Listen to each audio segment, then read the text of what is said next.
Marché Mbopi 2017, première édition. Venez encourager ce marché d'excellence qui est en train de faire sa marque comme ça à Montréal.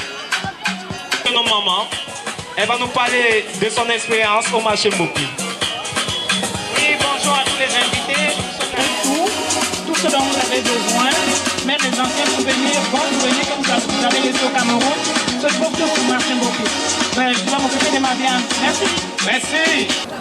Distingués invités qui nous font l'honneur et l'amitié par votre présence ici au Parc Action Time pour la première édition des Journées de l'excellence Marché Mbopi 2017.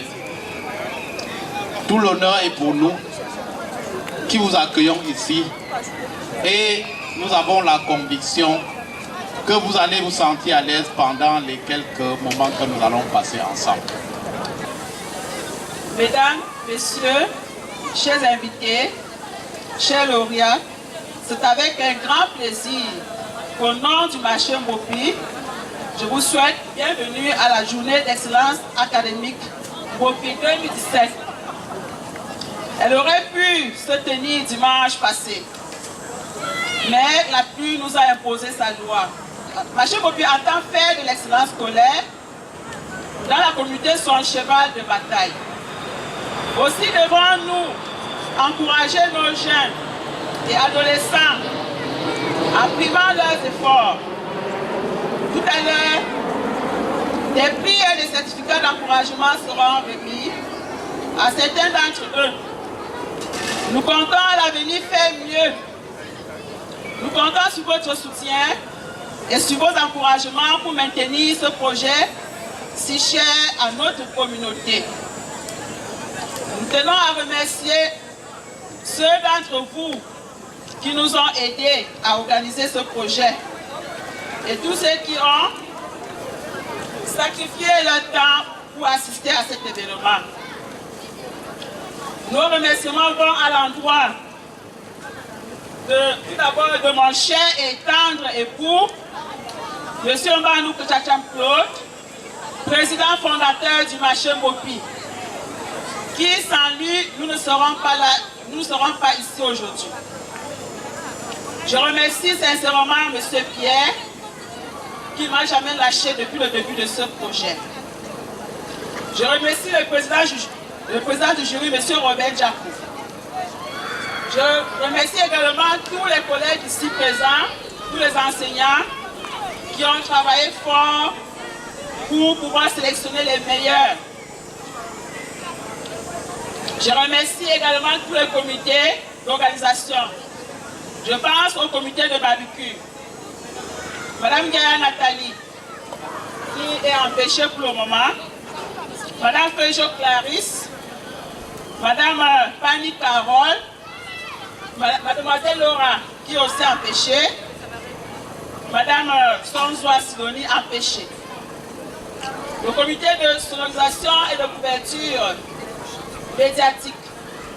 Je pense à M. Collins, à Rodrigue, à Bertin, André, à Olivier, M. Olivier.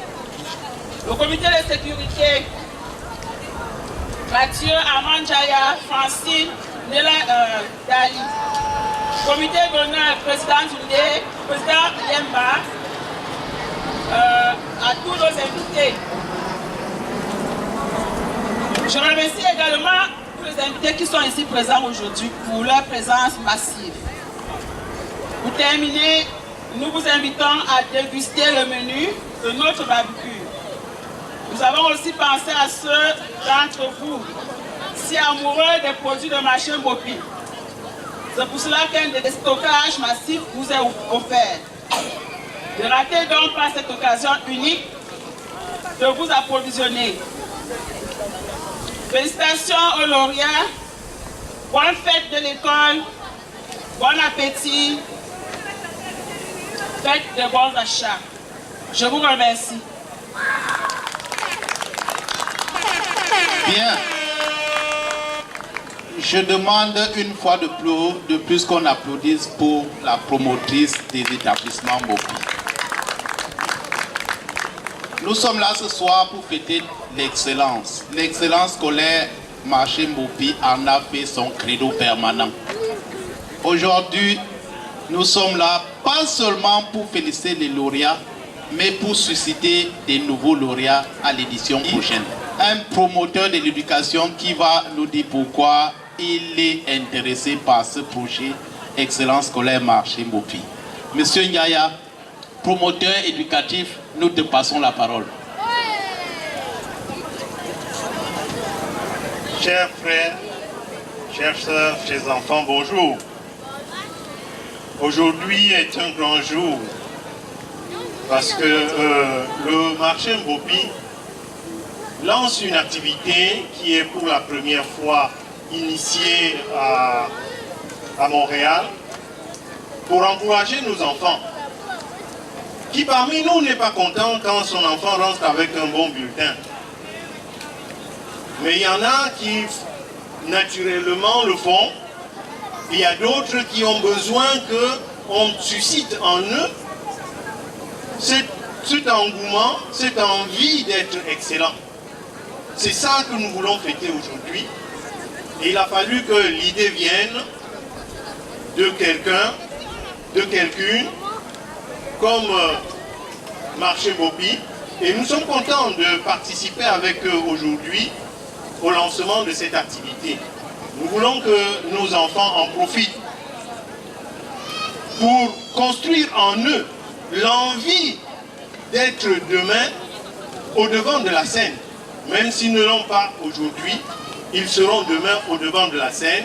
Et ça, ce sera parce que quelqu'un a eu l'initiative de leur montrer ce que c'est que le chemin de l'excellence. Je voudrais que nous applaudissions encore une fois cette idée.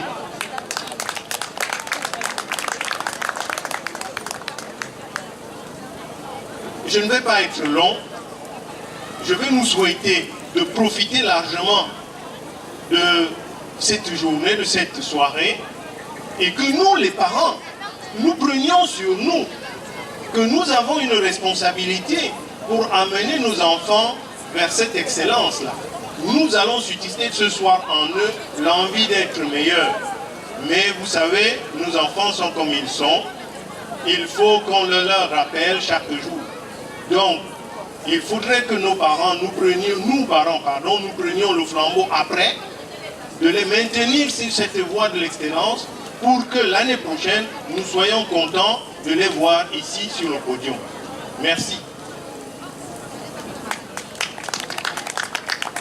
Merci à M. Ndiaya.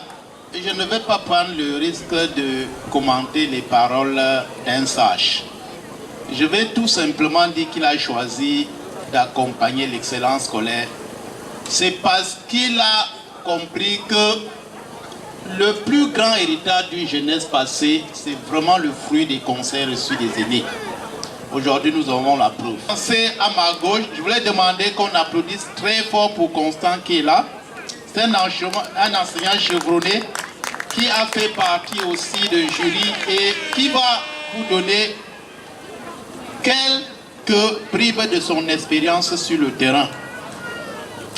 Je vais vous présenter M. Pierre Kojo-Neguier, enseignant de carrière aussi, et qui fait aussi dans l'accompagnement de proximité de nos enfants, que ce soit à domicile ou bien que ce soit à l'école. Il fait en plus de ce travail collectif, le travail d'accompagnement. Je voudrais demander qu'on applaudisse pour M. Kojo une fois de plus. Je voudrais également vous présenter Madame Cécile, elle est là. Elle est là également. C'est tout à l'heure vous allez voir pourquoi je dis que tous ces enseignants, tout ce beau monde qui m'entoure, ils ont quelque chose de particulier pour vous et ils vont le démontrer tout à l'heure dans les échanges. Je vous demande d'applaudir pour Cécile. Bien, à ma droite, je voudrais déjà vous présenter Madame Constance Bandou. Vous savez qu'il faut toujours intégrer un milieu pour savoir la richesse qui s'y trouve. C'est parce que Madame Bandou est enseignante aussi de formation qu'elle a cru qu'il fallait investir dans l'enseignement pour espérer un avenir meilleur à nos enfants. Je voulais vous demander d'applaudir pour Madame Bandou. Bien, je veux croire que cette fois-ci, les femmes ne nous ont pas seulement précédés au tombeau, elles nous ont même précédés dans la fonction. Voilà pourquoi elles sont plus nombreuses que nous. C'est parce qu'elles sont arrivées dans la profession avant nous. Je voulais vous présenter Madame Patience Kepaou, enseignante chevronnée aussi. Je voulais vous présenter Madame Rosie Nino Gagne, enseignante chevronnée, qualifiée aussi bien au primaire qu'au second. Je vous demande d'applaudir pour Madame. Bien, je vais continuer par vous présenter dans la même dynamique Madame Julienne, qui est à ma droite, à l'extrême droite. Je crois que c'est elle qui a concocté aussi le travail dont nous allons récolter les fruits tout à l'heure. Je vous demande d'applaudir pour Madame Julienne. Je vous dis, même loin des profondeurs de cet art, beaucoup ont travaillé, pas seulement dans l'ombre, se sont rapprochés de la commission qui a travaillé pour s'appuyer sur les résultats. Je vous demande d'applaudir très fort pour M. Jérôme Diemen qui a choisi l'anonymat, mais nous allons le sortir même de cet anonymat. Bien, je voudrais vous demander d'applaudir très fort pour Madame Gamga qui fait partie de ce jury et qui a beaucoup travaillé à travers les réseaux sociaux pour que cette soirée connaisse l'excellence que nous lui connaissons déjà. Je voulais vous demander d'applaudir pour Madame Gamga. Pour qu'on arrive au résultat de l'excellence, il faut déjà qu'on développe un certain nombre de stratégies. Et la première stratégie qui fait l'objet de la première communication technique, c'est l'orientation scolaire au Québec. C'est quoi l'orientation scolaire? Je me fais l'insigne de voir deux parties déjà depuis le radical du verbe orientation. Dans le mot orientation, nous avons le verbe orienter. Et orienter, c'est quoi? Très couramment, je suis sûr que si j'allais faire un petit quiz, on devait me donner au moins 2 réponses. Orienter, c'est montrer le droit chemin à quelqu'un. Montrer la voie à quelqu'un qui était en train de s'égarer. Toutes ces propositions ne sont pas loin de la réalité parce que quand on arrive ici au Québec, c'est un autre décor qu'on trouve devant soi. C'est certaines habitudes nouvelles, c'est un contexte nouveau. Et pour faire face à ce contexte, il faut être préparé et il faut être orienté. On peut être orienté par soi-même à travers des lectures, mais aussi on peut être orienté par des cellules appropriées. En quoi consiste l'orientation scolaire et pourquoi l'orientation scolaire est la condition sine qua non du succès, gage de l'excellence scolaire? Je veux prendre le cas de beaucoup d'immigrants. Pour la plupart, nous arrivons au Canada avec un background, un système éducatif qui est bien différent de celui qui est ici. Parfois, nous avons beaucoup de choses, mais il nous manque le plus important pour intégrer le système. Voilà pourquoi quand on arrive la même année, parfois on se retrouve en train d'arriver à la destination à des dates différentes. Pourquoi? Parce qu'on s'est mal orienté. Qu'est-ce qu'il faut donc pour ne pas mal s'orienter? Quels sont les indices qui prouvent qu'on est bien orienté? Déjà, la première des choses, c'est s'abreuver à la source, à la bonne source. Je vais résumer le propos comme ça. S'abreuver à la bonne source. Ça veut tout simplement dire que l'information est essentielle. C'est une denrée essentiellement périssable. Si vous prenez l'information à contre-temps, soyez rassurés que vous allez arriver à destination avec un gros retard. C'est essentiellement périssable. Ça veut dire qu'en termes d'orientation, il faut aller droit au but, frapper droit à l'essentiel. Et là, il ne faut pas verser dans la tentation de l'imitation servile. C'est le piège où beaucoup tombent. Parce que je faisais une série scientifique, parce que j'avais la conviction que je devrais devenir, ou bien mes parents me préparaient à être médecin. Il faut à tout prix que je le devienne ici, coûte que coûte. Or, la réalité ici est toute autre.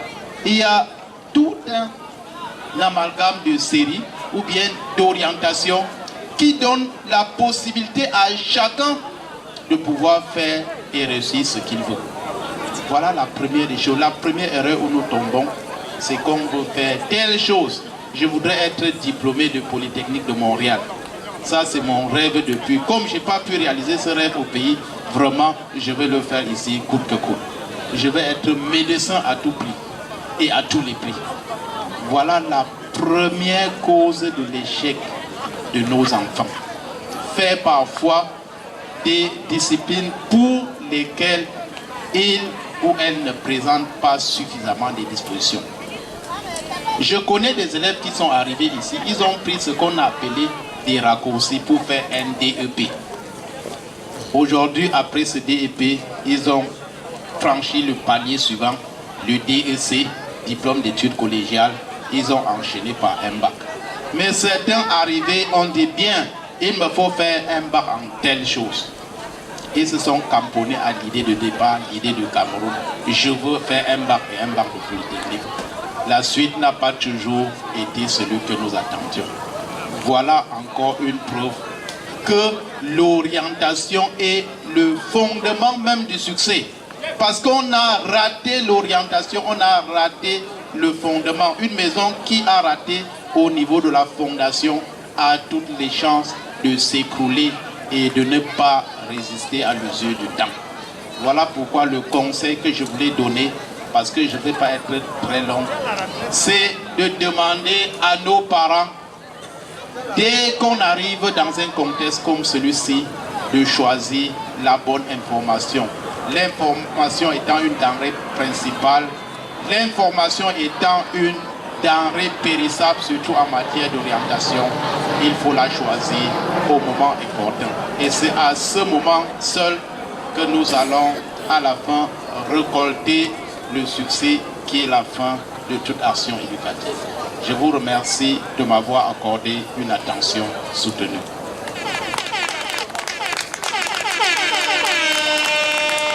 Quand on s'oriente, c'est pour atteindre le succès, atteindre une certaine cote. Je m'en vais donner la parole à Cécile pour qu'elle aille beaucoup plus en profondeur pour nous faire comprendre dans les détails ce qu'on entend par la cote. Merci, Monsieur le Président du jury, de me passer la parole. En fait, je ne vais qu'aller dans la suite des propos du Président du jury parce que ce n'est qu'une continuité. Lorsqu'on parle de l'orientation scolaire, il y a vraiment plusieurs éléments qui entrent en jeu. Et parmi lesquels l'orientation, la cote R. La cote R, c'est quoi? C'est la cote de rendement au collégial. Et il faudrait vraiment, comme le Président du jury le disait tantôt, lorsque nous arrivons ici, nous devons réellement connaître le contexte et avec tout ce qui va avec, c'est-à-dire le lexique, c'est-à-dire les conditions d'admission et tout ça. Parce que c'est vrai, tu peux avoir ton rêve qui te rend là, tu veux devenir médecin, mais il faut aussi à la base connaître les critères d'admission, les critères de sélection. Et puis tous les contextes ne sont pas pareils. Chez nous, par exemple, on parle de la moyenne, on parle des concours et de tous ces éléments-là, alors qu'ici, l'élément clé, c'est la cote de rendement. Donc, il faut vraiment connaître le lexique et connaître réellement les critères. C'est pour ça qu'il est vraiment important, à chaque fois qu'on veut orienter un enfant, il faut également savoir si l'enfant a réellement les capacités. Et ces capacités-là, parmi ces capacités, la cote de rendement va réellement intervenir. Donc, la cote de rendement, comme je le disais, c'est votre rendement au niveau du collégial. Parler ici du collégial veut dire, comme on le dit couramment, c'est le cégep. Mais il n'y a pas que le cégep qui intervient à ce niveau-là. Il y a également la cote Z. Et la cote Z part de votre 4e secondaire. Ça part de votre 4e secondaire et de votre 5e secondaire. Donc, les parents devaient vraiment le connaître. Donc, pour suivre votre enfant, si vous voulez, par exemple, qu'il fasse médecine ou pharmacie ou quoi que ce soit, il faut réellement connaître les conditions. Quelle sera la cote de rendement pour cet enfant-là? Parce qu'en réalité, ici au Québec, la cote de rendement va de 0 à 50. Elle va de 0 à 50. Et maintenant, ça dépend vraiment des filières, ça dépend des programmes. Il y a les programmes qui sont tellement contingentés, comme les doctorats, comme la médecine. Et à ce niveau-là, on peut aller jusqu'à, c'est-à-dire, le maximum c'est 50. Le maximum qu'on demande c'est 50, mais parfois on ne l'atteint pas, parce que ce n'est pas tout le monde qui va à l'université. Donc, lorsqu'on va calculer la cote de rendement, on va prendre vos notes de secondaire 4, vos notes de secondaire 5 et les notes de cégep. On va d'abord calculer vos unités. Vous avez eu combien d'unités? On va combien de cours et on va diviser par le nombre d'unités par cours. On va trouver votre cote Z. Et à cet élément-là, on va ajouter d'autres détails qui font vraiment élever votre cote de rendement. Donc c'est vraiment pour les programmes très contingentés. Donc si par exemple vous voulez que votre enfant fasse médecine, il faut vraiment que sa cote soit élevée et il faut vraiment que l'enfant soit dans un groupe de forts. Parce que un groupe de forts fait élever la cote de rendement. Parce que dans la cote de rendement, il y a plusieurs critères. Il n'y a pas que votre travail, mais il y a également le travail de groupe. Il y a également le travail de groupe. Donc si par exemple là-bas au cégep, il est dans un groupe qui est faible, par exemple, ou alors c'est un groupe moyen là, c'est sûr qu'il y a des programmes où il n'aura pas accès parce que le travail des autres aura également de l'implication sur son travail. C'est pour ça que certains enseignants parfois ont dit aux enfants, quand tu arrives au cégep, il y a des techniques qu'on donne aux enfants pour repérer les groupes où il y a des élèves forts. Et c'est dans ce groupe-là que tu dois aller.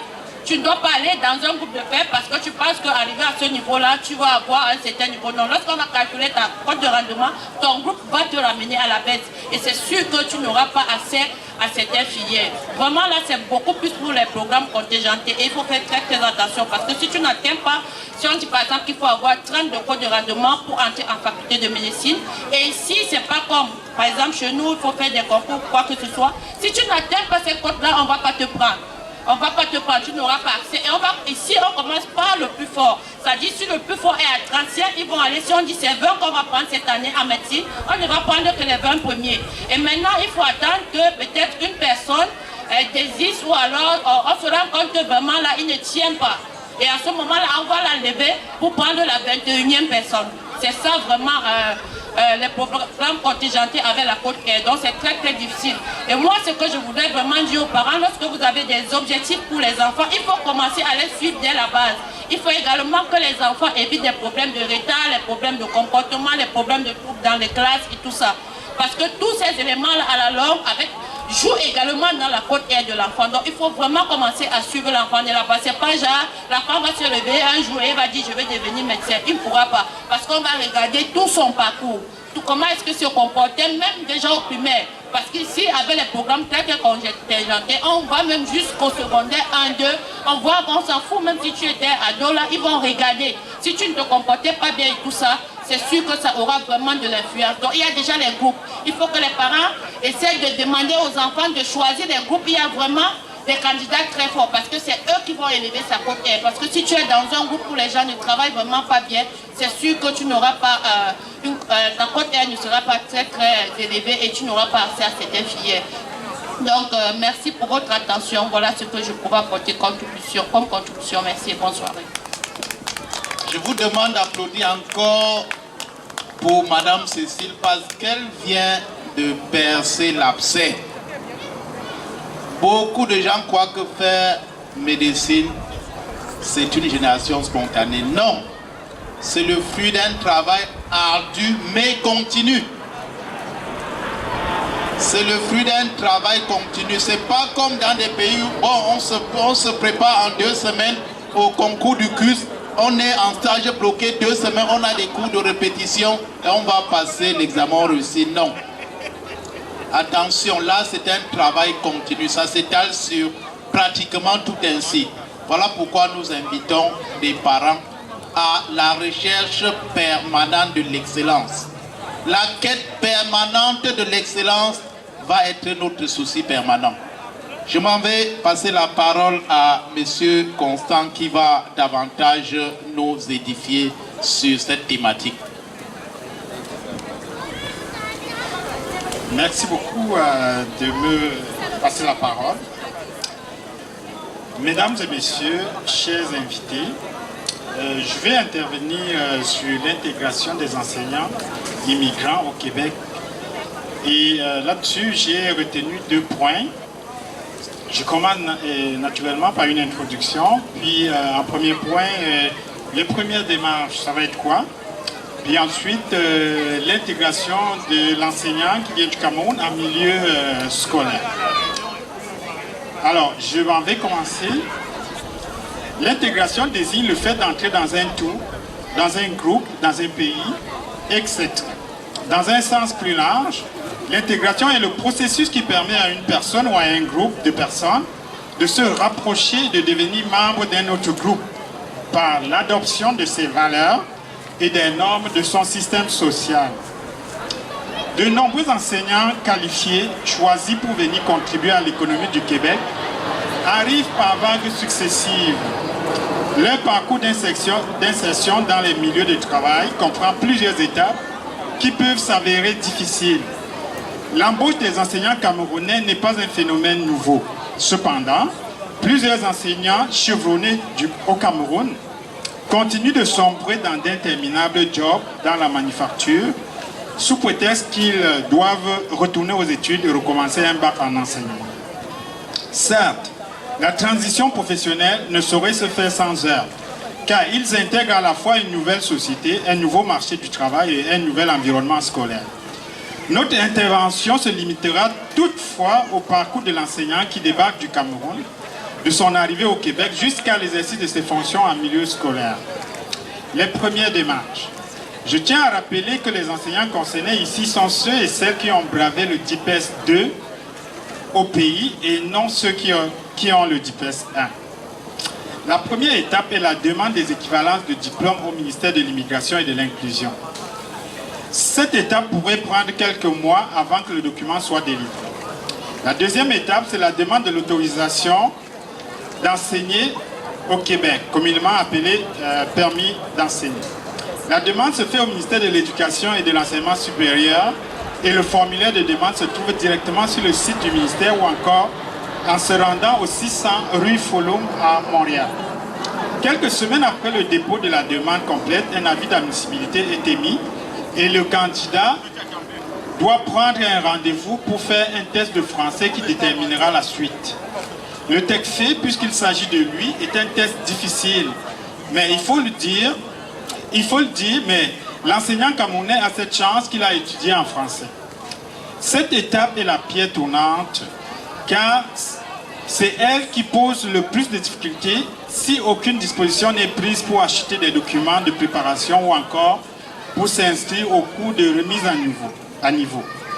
Lorsque le test de français est réussi, un permis d'enseigner est alors émis à l'enseignant pour lui permettre d'exercer au Québec. L'intégration, donc c'est le point 2, l'intégration de l'enseignant en milieu scolaire. L'étape qui suit celle du test de français est la recherche d'emploi. Les commissions scolaires francophones et anglophones, de même que les écoles privées, sont les principaux employeurs. Pour être accepté, il faut faire une demande d'emploi à la commission scolaire et réussir l'entrevue de sélection. Rappelons que même si on a été un très bon enseignant au Cameroun, l'entrevue se prépare.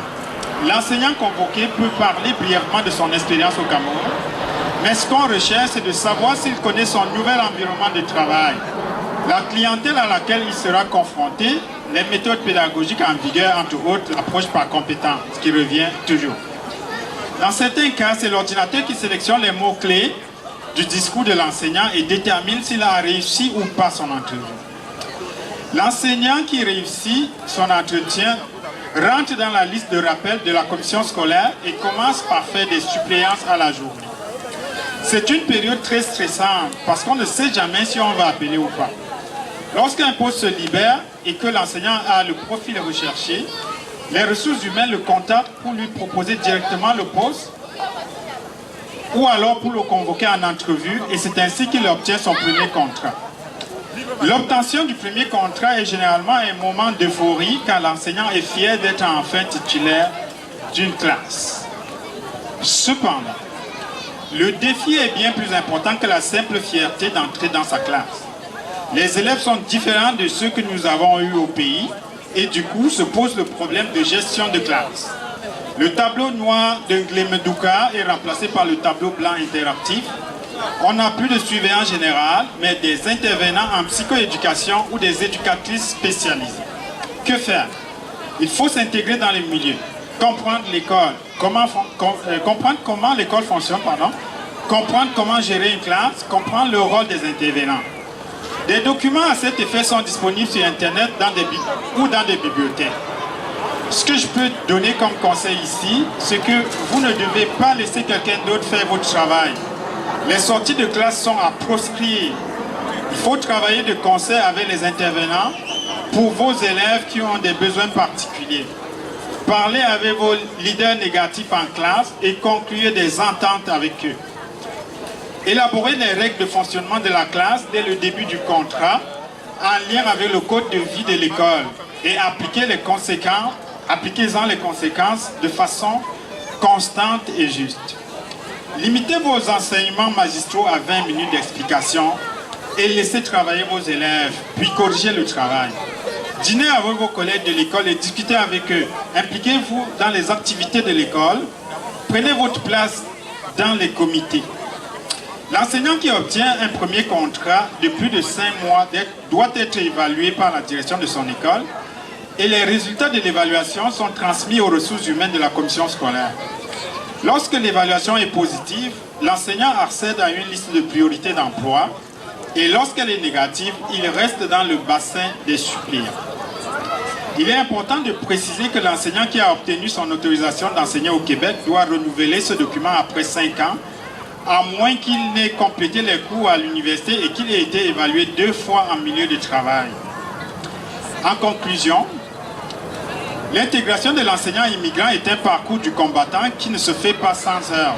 L'enseignant immigrant qui débarque au Québec gagnerait à comprendre le fonctionnement du système scolaire du Québec.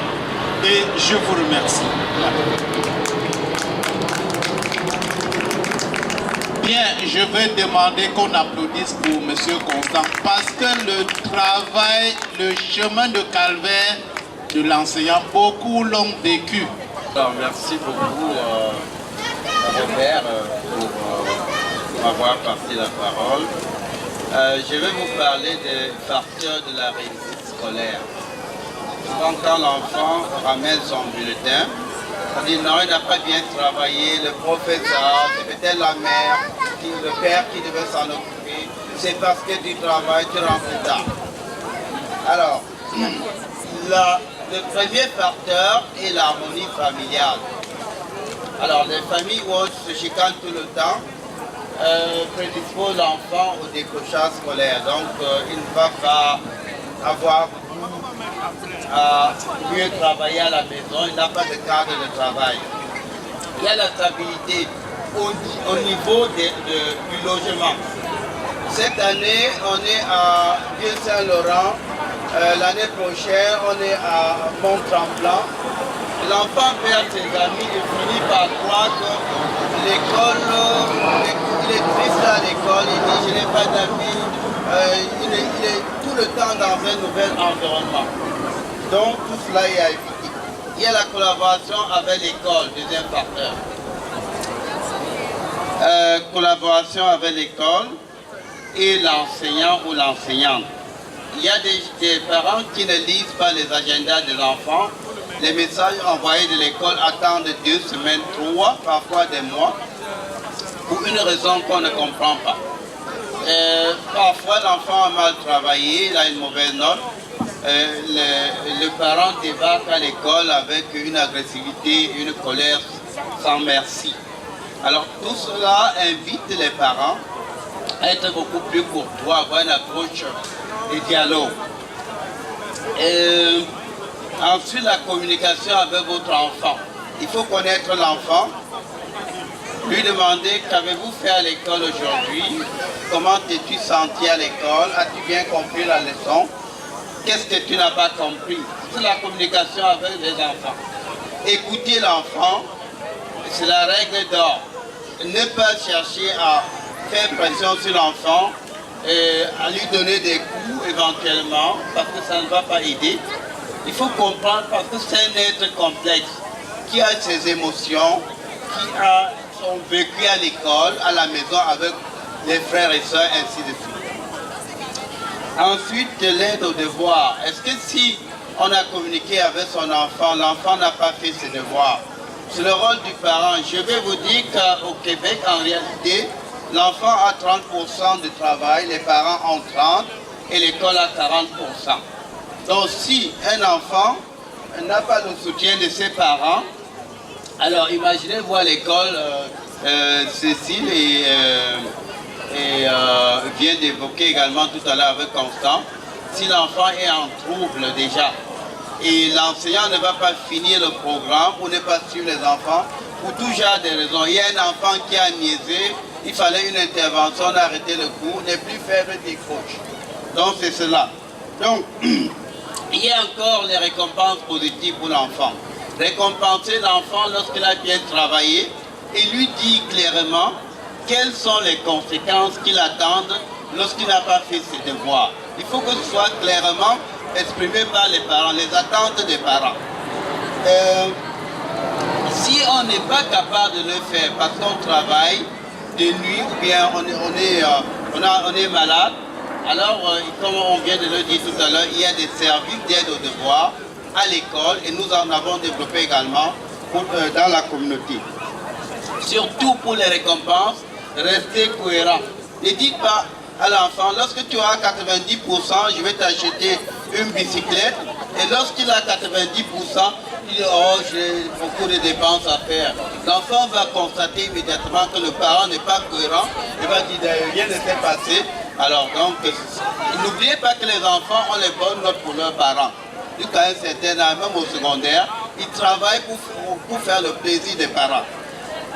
Il faut valoriser l'école quand l'enfant est là. Valoriser l'école, ne pas dire, oh bien écoute, si ça ne va pas, écoute, celui qui travaille au McDo, il est tout aussi bien, celui qui est un dépanneur, mais il faut valoriser l'école, c'est la base de tout. Si on ne sait pas calculer, on ne peut pas avoir un dépanneur. Si on ne sait pas écrire, on ne peut pas faire un bilan ou déclarer ses impôts. Bien, j'ai parlé également ici d'ouvrir l'enfant sur le monde, l'amener au théâtre, au cinéma, tout ce qu'il aime, tout ce qu'il y a comme activité dans la communauté, au barbecue. Donc, ensuite, l'autre facteur, c'est où est-ce que l'enfant doit étudier, le cadre d'études de l'enfant. Est-ce qu'il y a une chambre, est-ce qu'il a une table, est-ce que tout est correct, est-ce qu'il a son matériel scolaire, lorsqu'il y va, ou a-t-il un matériel scolaire supplétif à la maison ou non. C'est le rôle du parent. Donc, je parlerai enfin ici du contrôle des jeux de l'enfant. Quel jeu est-ce qu'il fait? Combien de temps passe-t-il sur Internet? Alors, par jour, il y a des jeux et des séries, des films que aussi les mamans et les papas voient avec leurs enfants. C'est environ 1 heure par jour. En une semaine, ça fait 6 ans à calculer. Ça fait plus d'1 mois par an qu'on passe devant les séries avec toutes les conséquences. Par exemple, que lorsque monsieur est rentré et qu'il aimerait avoir la bonne cuisine de madame, madame est en train de voir la série avec les enfants, ou bien ça peut être l'inverse. Donc, quel jeu l'enfant fait? Contrôler le temps d'Internet, supprimer éventuellement parce que c'est le temps d'études. Voilà donc pour mon intervention. Comme Robert l'a dit tout à l'heure, nous avons développé un programme de soutien scolaire. Ça s'appelle le Centre de soutien, recherche et coopération en éducation. Ça fait 4 ans. Nous envoyons des tuteurs et des enseignants en milieu familial.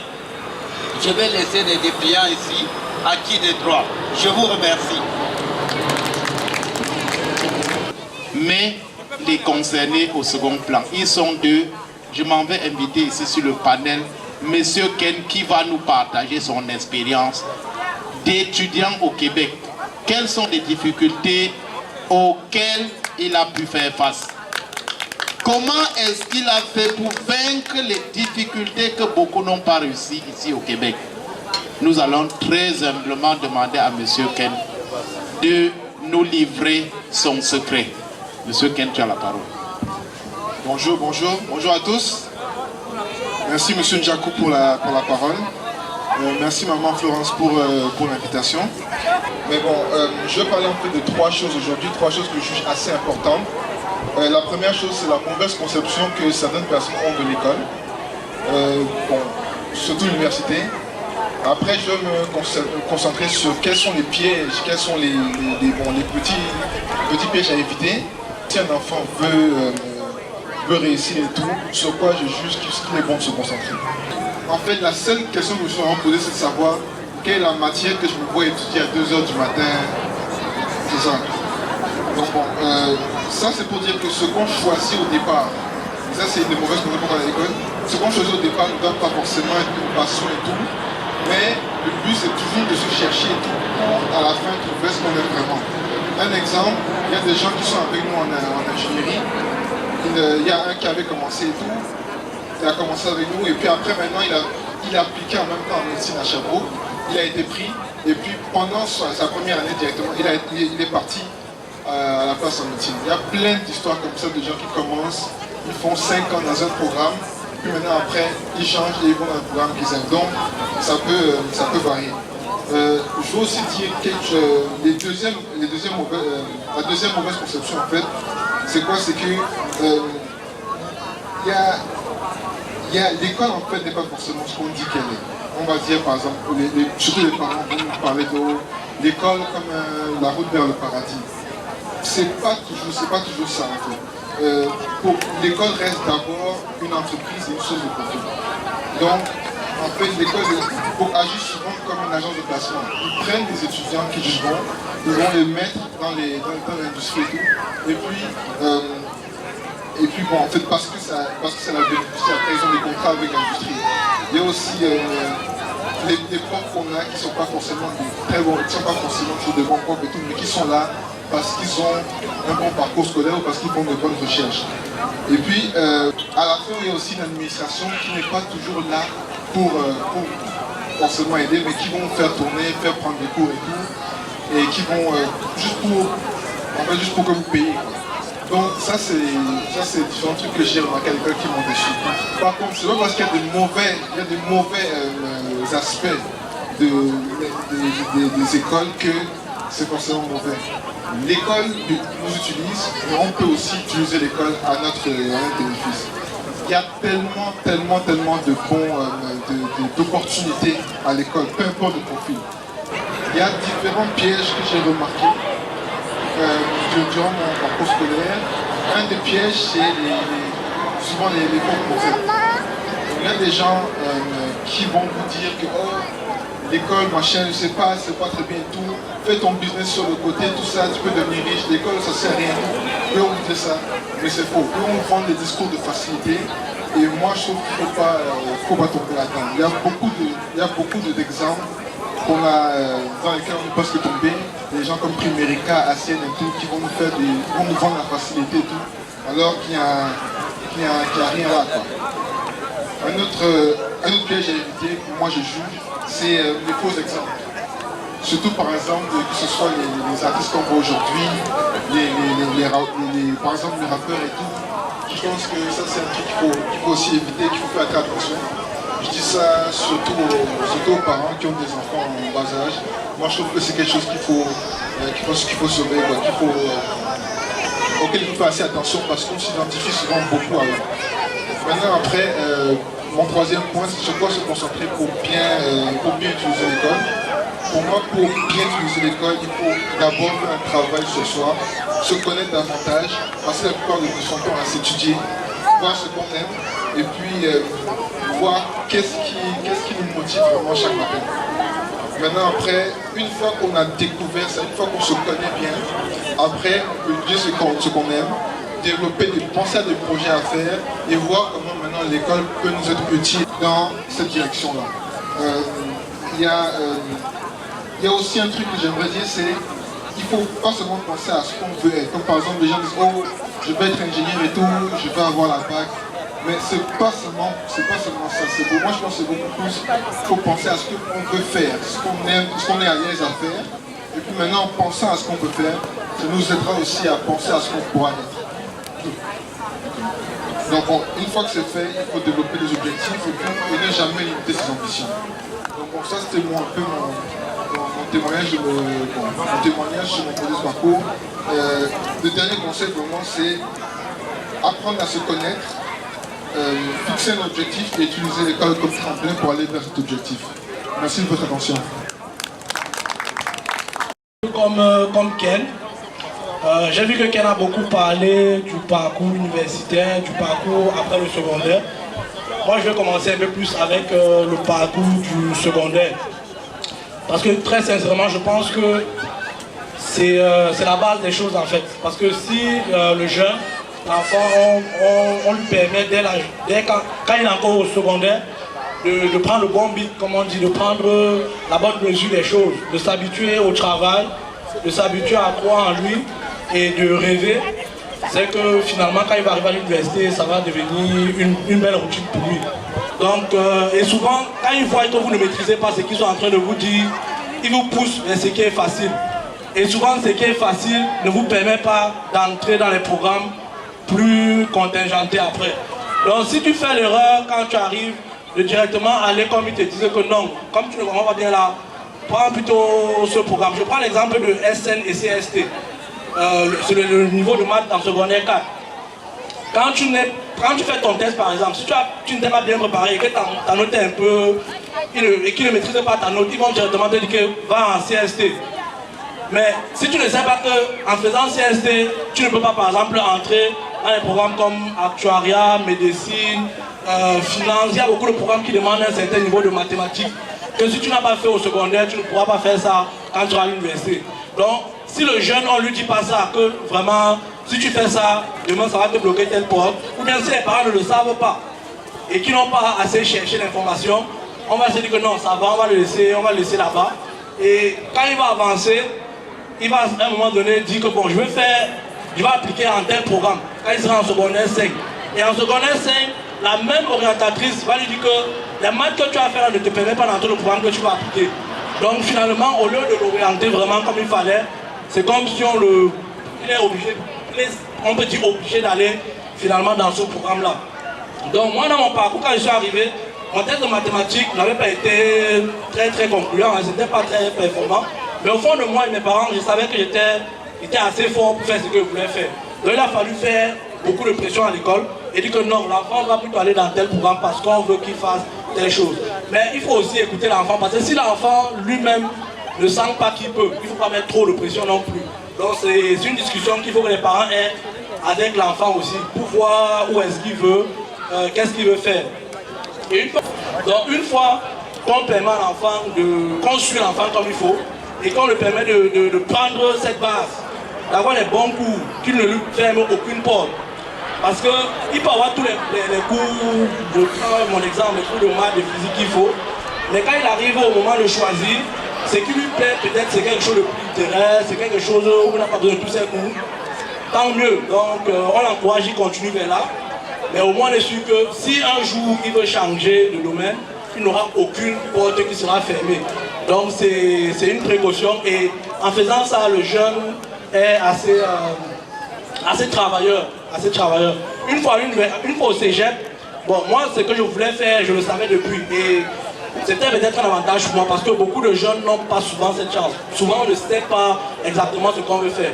Dans mon exemple, je suis en génie aérospatial et dès le début je savais que je voulais faire génie aérospatial. C'est vrai que l'école qui me plaisait au début c'était l'ETS parce que c'était plus pratique. Mais le programme même, ils ne l'avaient pas, mais ils avaient un programme de mécanique avec une concentration en aéronautique. Mais je voulais aérospatial. Donc, je me suis renseigné pour comment rentrer dans ce programme. On m'a dit qu'il fallait avoir une cote de rendement. Je crois qu'on en a parlé de cote de rendement ici tout à l'heure. Une cote de rendement autour de 32. Donc, c'est vrai que ça peut faire peur parce que au-dessus de 30 en général, il faut vraiment travailler fort.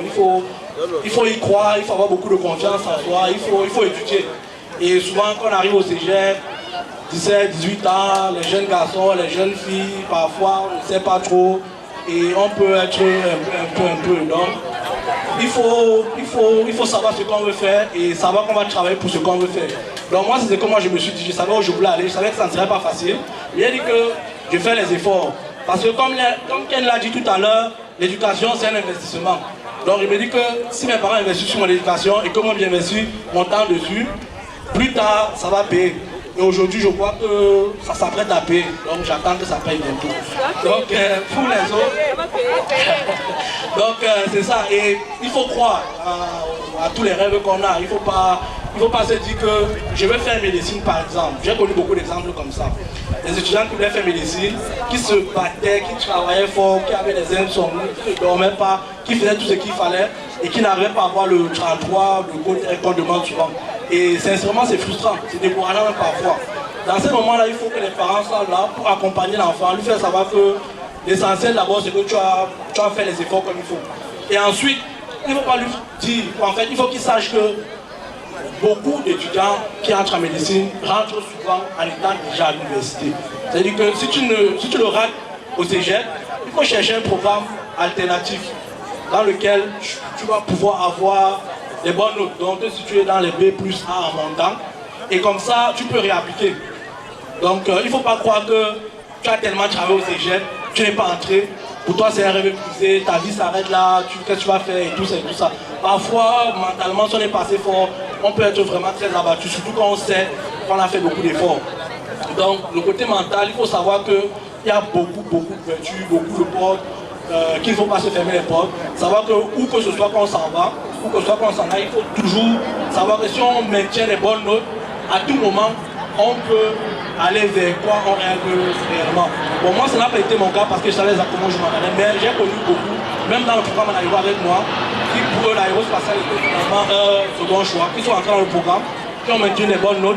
Un an plus tard, ils ont réappliqué médecine dentaire, médecine générale, et plusieurs d'entre eux sont rentrés dans leur programme. Donc, il faut pas arrêter de rêver, il ne faut pas arrêter de croire au succès. Et finalement, bon, quand tu arrives à l'université, je dirais que si tu as pris le bon beat, si tu as pris la bonne mesure des choses, si tu as pris l'habitude de travailler comme il faut, en travaillant fort, en te relaxant aussi quand il faut, en t'amusant aussi, et surtout en sachant où tu veux aller et que tu es déjà dans quoi tu veux, ça devient plus simple.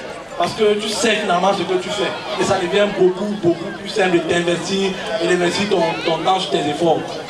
Donc pour ceux qui sont à Polytechnique ou ceux qui visent Polytechnique, il y a l'obligation de faire un seul stage.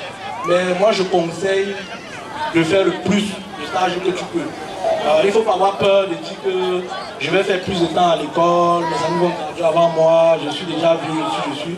Il faut te dire que c'est mieux de sortir avec beaucoup d'expérience. Parce que si tu fais l'erreur de sortir avec une expérience qui n'est pas assez forte, tu vas te retrouver avec la bague d'ingénieur et tu seras intégré au quartier, tu vas chercher des trucs et ça ne sera pas nécessairement facile pour toi. Donc, si tu as la possibilité de faire des stages, n'hésite pas, parce que c'est l'expérience qui n'est pas perdue, c'est l'expérience qui va te servir plus tard. Donc, c'était un peu un résumé assez bref de mon parcours. Merci beaucoup. Avant de passer la parole à certains qui ont fait partie du jury, je voudrais inviter les gens qui ont fait la vieille école comme moi, d'entonner avec moi ce chant de ralliement. Les écoliers laborieux vont avec joie à leur ouvrage, mais les élèves s'encouragent, battre les larmes dans les yeux. Alors, il faut faire silence, sans perdre de temps, mettons-nous en rang. Bien, c'est les gens qui ont été à la vieille école, applaudissez pour eux. Bien, je disais donc que nous allons déjà vous dire que le travail était suffisamment difficile pour la commission qui devrait statuer sur un certain nombre, une panoplie, une kyrielle même des bulletins qui ont été remis à la commission de censure et de délibération. Et ensuite, nous allons passer à la proclamation des candidats qui ont été retenus après nos recherches. Je dis merci au président du jury de me passer la parole. Et bonsoir à tout le monde. Avant de commencer, je tiens à dire que je suis très fière de l'intervention de nos deux jeunes. D'abord, ces deux garçons dans l'enseignement la plupart des élèves qui ont des difficultés d'apprentissage sont des garçons. Et je suis très fière de savoir que j'ai 2 garçons qui viennent témoigner de façon vraiment positive de ce que c'est que l'excellence scolaire. Ce que j'ai aussi aimé dans leur intervention, avec mon expérience d'enseignante au Cameroun et d'enseignante ici, c'est qu'ils ont un peu nuancé l'excellence. Ils ont dit qu'il faut avoir du plaisir dans ce qu'on fait. Il faut aimer, il faut s'intégrer, il faut avoir de la persévérance. Et c'est ça que je voulais dire en plus des 4 interventions. Encourageons les enfants à être persévérants. Parfois, on a des enfants à la maison, on a un qui peut apprendre l'alphabet en une journée, l'autre a besoin d'1 mois, naturellement. C'est pas parce qu'il est paresseux, mais parce qu'il est comme ça, dans sa tête, ça passe lentement. Il faut qu'on le traite de con, de faible, de feignant, parce que son frère a appris l'alphabet en une journée. Non, encourageons-les à être persévérants et permettons-leur de savoir qu'en travaillant plus, il y aura de l'espoir. Donc je dis un merci spécial à nos 2 jeunes qui ont vraiment touché du doigt les difficultés de l'école ici. Maintenant, je vais vous présenter les critères que nous avions mis sur pied pour choisir les lauréats. Ça a été très très difficile. Et la première chose que je voudrais dire, c'est féliciter tous les parents qui ont cru à ce projet et qui ont pris le soin d'apporter des choses qui sont très très, discrètes, qui sont les bulletins de leurs enfants. Donc pour conserver la discrétion, ce que nous avions fait, c'était travailler dans l'anonymat. On a commencé dans un premier temps à cacher tout ce qui pouvait être comme identitaire sur les bulletins pour ne pas être tenté de dire ça c'est qui? Non. Donc on a fait tout le dépouillement, tout le classement avec les noms cachés.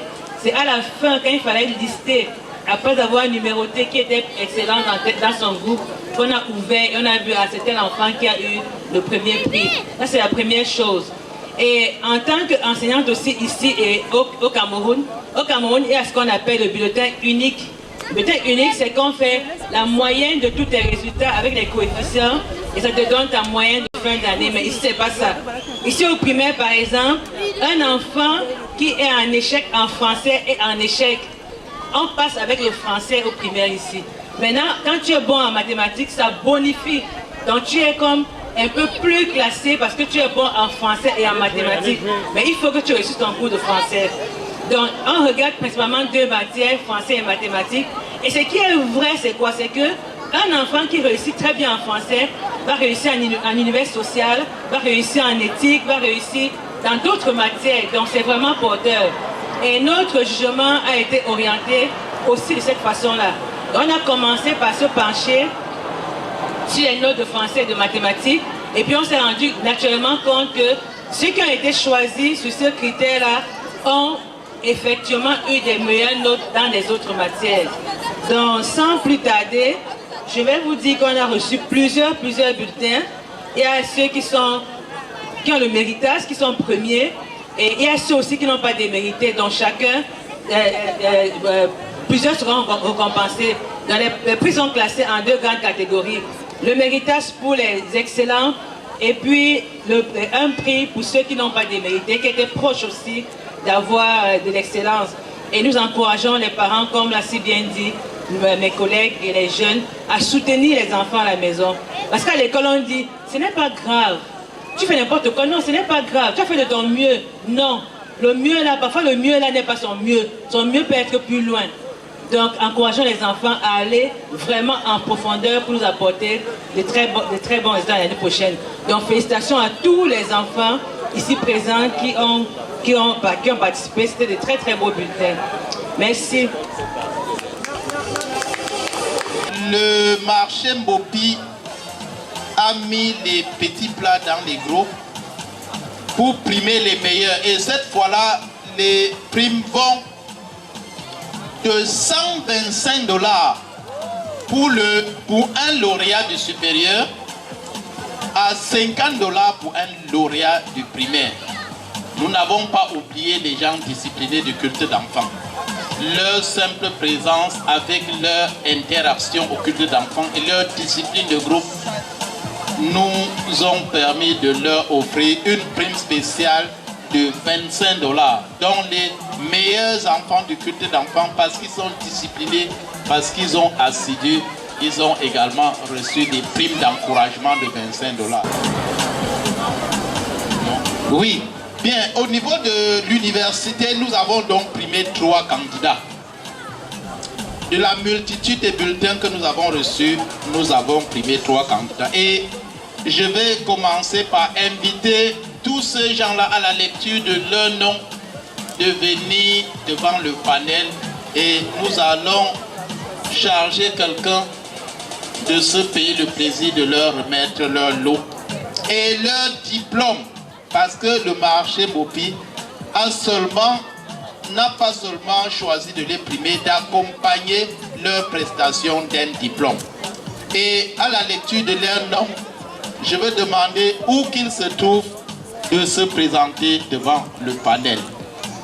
Les candidats retenus pour l'université, nous avons celui qui a eu la plus grande moyenne à l'université et qui bénéficie en plus d'un diplôme de marché Mopi d'une prime d'encouragement de $125. Je vous demande d'applaudir pour mademoiselle Kwachujo Violette.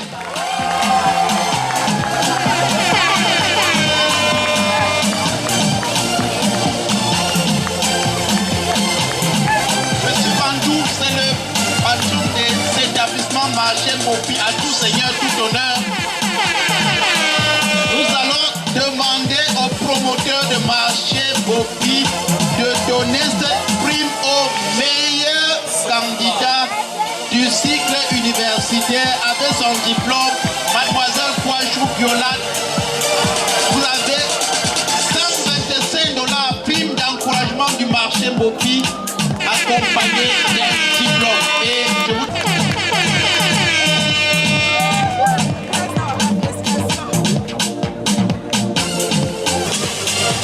Faites-nous l'honneur de remettre son prime d'encouragement de $125 et de son diplôme à mademoiselle Manu Kampoua Joanne Sorel.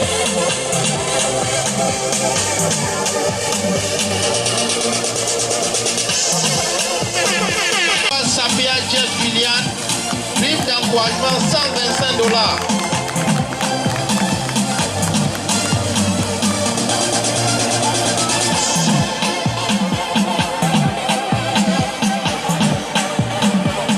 Kwachou Kwajo, deuxième secondaire.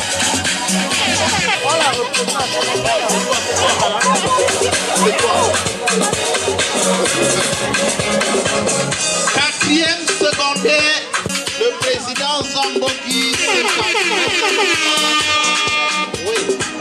peut de lui remettre sa prime d'encouragement et son diplôme.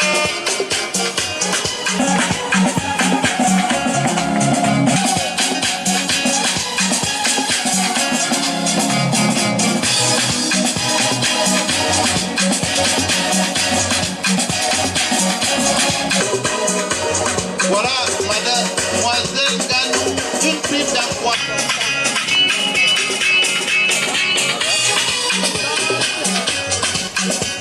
Est-ce qu'il est là?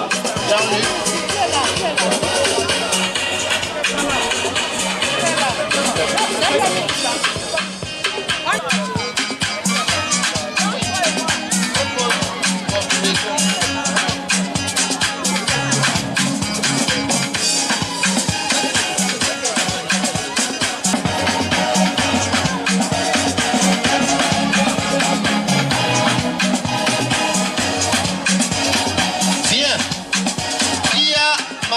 Ivan.